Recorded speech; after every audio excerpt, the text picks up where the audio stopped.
Good morning, everyone. It's Dave and Bo. We're headed out to the garden this morning, and actually maybe Bo's headed this way. But it has been way hot here. If you haven't heard the news, we hit 115 here in the outskirts of Los Angeles yesterday, and that, I will tell you, was a rough day. So this video is a little bit late in being uploaded because honestly I didn't want to go outside, and Bo did not want to either. So we're going to take a look at some of the damage and some of the things that did survive. Sadly, it is only the fourth day of our heat wave. We have hit 4 days in a row of over 100 degrees, and it's not just like 100, it's like 105 every day, and we have 3 more to go.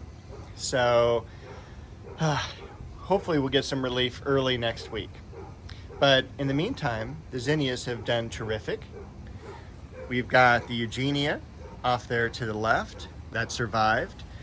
One of the things I've been meaning to show you that has come into bloom is actually back here in the holding area. And this is the Haemanthus that I got as a gift from Covina Garden Center. And this one had the really long leaves that I showed you a couple times, maybe about 3 or 4 months ago, and those died off. The bulbs then flower, and then the leaves will come back.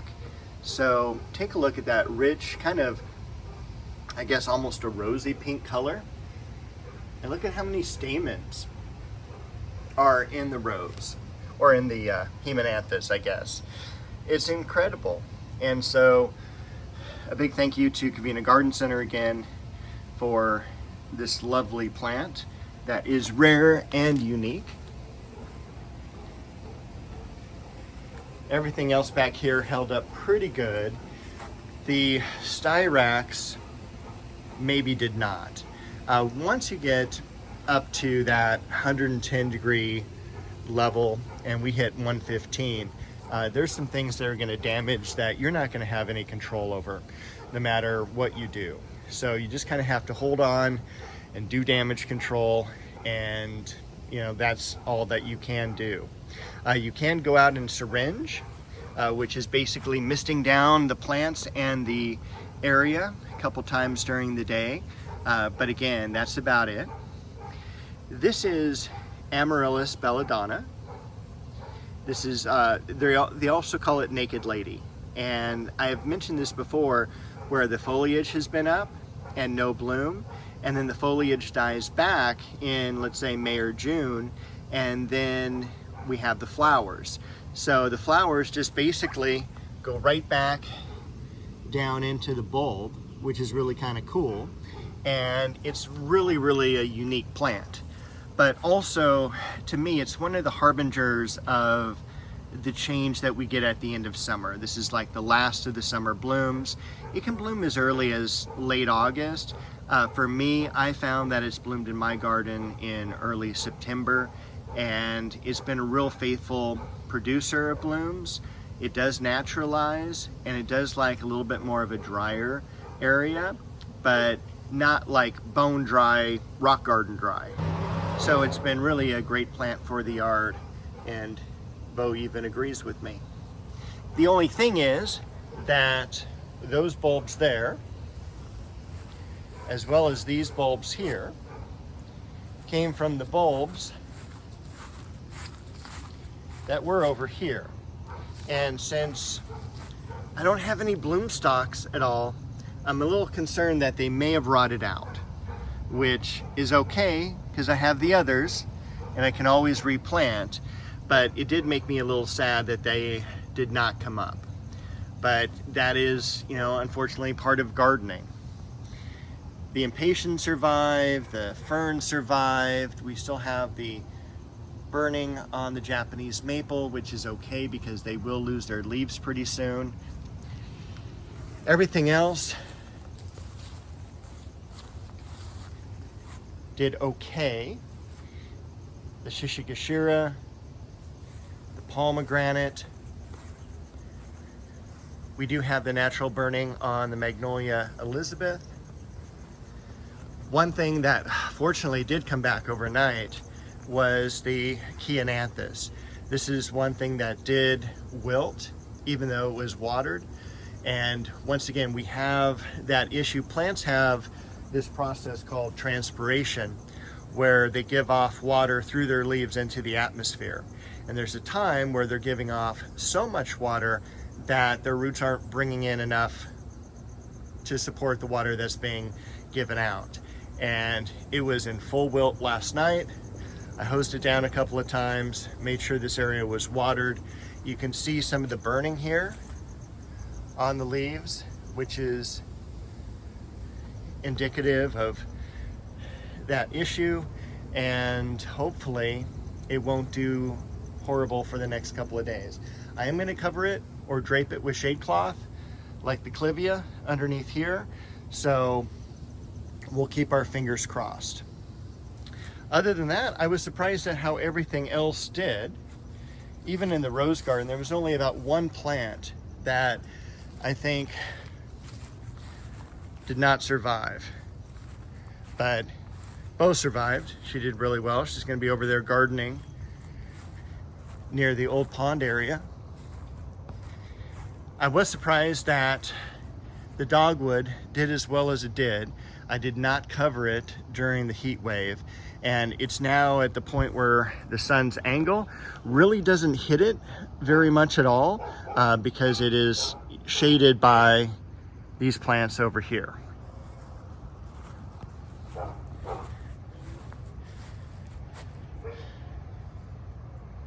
Everything is okay in this bed here. One dahlia over here in bloom. Barking dog in the distance. But maybe it's a good thing that I ended up leaving all this weed cover, because it does provide some shade to a lot of these plants. Not a whole lot to talk about back here except how extraordinary the sweet pea bush does. It's always in bloom, stays nice and compact. The sweet olive, once again, just seemingly always in bloom. Great fragrance that you do have to be up close to. The Leonotis,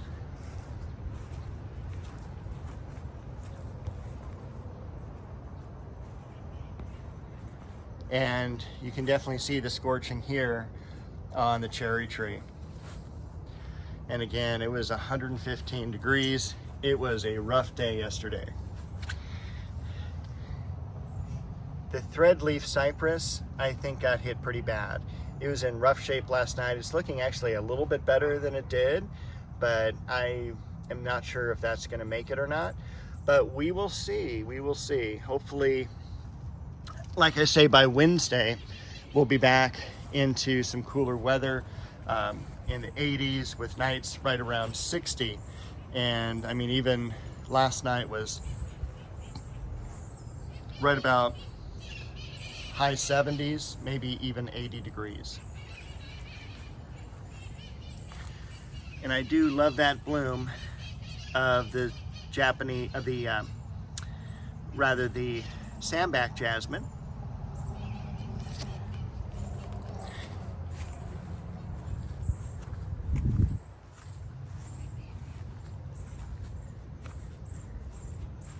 You can see not a whole lot left going on as we get into September here. Again, this is actually September the 7th, 2024, early Saturday morning. I forgot to pop in the parrots that we had the other day, so I'm going to pop in those right now.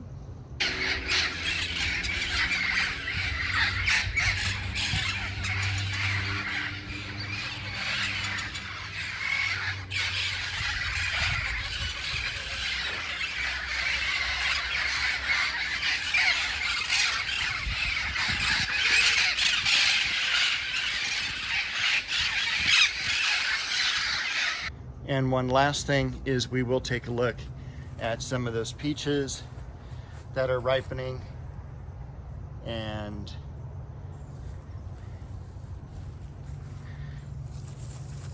again, this is a genetic dwarf peach tree. Not the best tasting peaches, to be honest with you. You're much better off if you can with one of the semi-dwarf varieties.